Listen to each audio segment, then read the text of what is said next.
mi'a dubbiin kee galaadha jireenya koo boriif nan kudhammadha ati karaadha dhugaadha Yesuus sin jaalladha naatti mi'a dubbiin kee galaadha jireenya koo boriif nan kudhammadha ati karaadha dhugaadha Yesuus sin jaalladha Masii dhugaa jaalala sirrii natti agarsiise Masii dhugaa dhiiga qulqulluu nanaa fi abbaa walitti araarse Masii dhugaa mudaa koo hundumaa ofiitti fudhate Masii dhugaa kufaa seenaa koo siin ka'ee dhaabate Masii dhugaa Masii dhugaa Masii dhugaa Sagaleen kee of keessaa hin qabu sobaa Sagaleen kee of keessaa hin qabu sobaa Sagaleen kee of keessaa hin qabu mudaa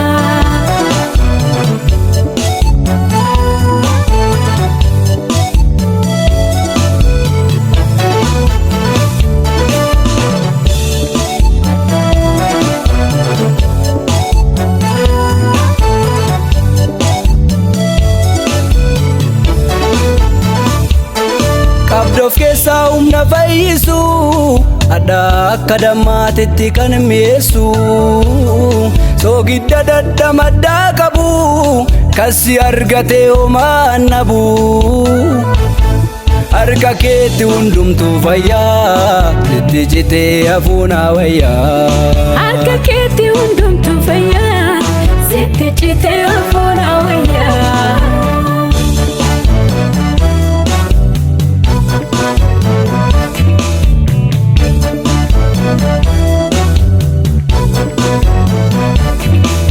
Lafaana kaasee nama na taasisee sagalee kan keetu humna koo jabeessee dukkana koo ariitee ifa naaf ibsitee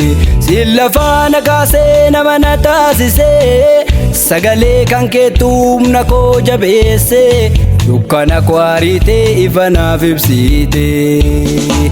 Barsiisaa sirrii dogongoraan qabdu gaarii koo malee hamaa kan koo yaaddu Barsiisaa sirrii dogongoraan qabdu gaarii koo malee hamaa kan koo yaaddu Barsiisaa sirrii dogongoraan qabdu gaarii koo malee hamaa kan koo yaaddu Barsiisaa sirrii dogongoraan qabdu gaarii koo malee hamaa kan koo yaaddu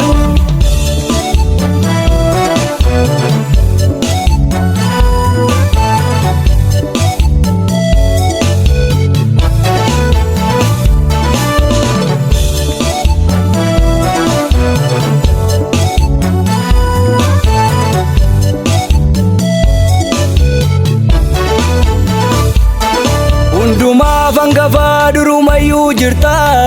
dubbii al takkaatiin galaana addaan hirta guddummaan kee addeenya amma kee hin ga'u